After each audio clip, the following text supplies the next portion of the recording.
পেটুয়া ঘাটে দেখতেই পাচ্ছ পৃথিবীর সব থেকে বেশি যেখানে ট্রলার থাকে এইখানে। আর ওপারে কিন্তু কাঁথি পেরোলেই কিন্তু আবার দীঘাও যাওয়া যাবে, মন্দারমণি দীঘা। আর বিশাল বড় ট্রলার ঘাট দেখতেই পাচ্ছ, প্রচণ্ড ট্রলার, মাছের আড়ত আছে এখানটায়।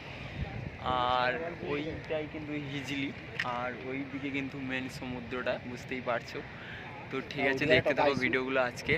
তাকাবে শুধু ট্রলার ট্রলার। তো সব থেকে ভারতবর্ষে বা সব থেকে ট্রলার ভর্তি কিন্তু পেটুয়া ঘাটে, সব থেকে ট্রলার মাছ ধরতে যায়। যত ট্রলার দীঘা বলো, যত মাছ সমুদ্রে যায়, সব থেকে বেশি ট্রলার কিন্তু পেটুয়া ঘাটে। হাজার হাজার লাখ লাখ ট্রলার এখানটায় দাঁড়িয়ে আছে, যত দূর যাবো শুধু ট্রলার আর ট্রলার। মাছ ধরে নিয়ে এসছে দেখবো, আর জিজ্ঞাসা করবো কি মাছ নিয়ে এসছে আর মাছ নেবো।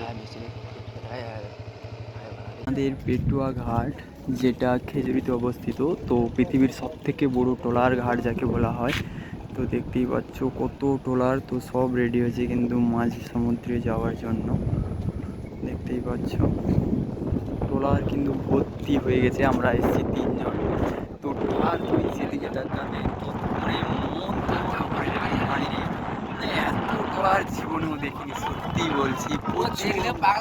দেখলে পাগলা হয়ে যাবো, এত এখানটায় মাছ ওঠে বড়, আর ট্রলার কিন্তু বিশাল মাছের আড়ত, যে কোনো মাছ, যে কোনো। তো জল দেখতেই পাচ্ছ, ওটা মাছ সমুদ্র, আর এটা এর মোহনা। তো দেখতে পাচ্ছ সমুদ্রে কত ট্রলার ভর্তি হয়ে আছে, যেদিকে তাকাবে শুধু ট্রলার আর ট্রলার। সমুদ্র সৈকতে প্রায় চলে এসেছি, বালুর চরে। প্রচন্ড বৃষ্টি হচ্ছে, এই বৃষ্টিতে ভিজে ভিজে আমরা ভিডিও করছি। আর ঝাউ বাগানগুলো দেখো কত সুন্দর, বালিগুলো কত সাদা, আর কাকা গামছা পরে দাঁড়িয়ে আছে।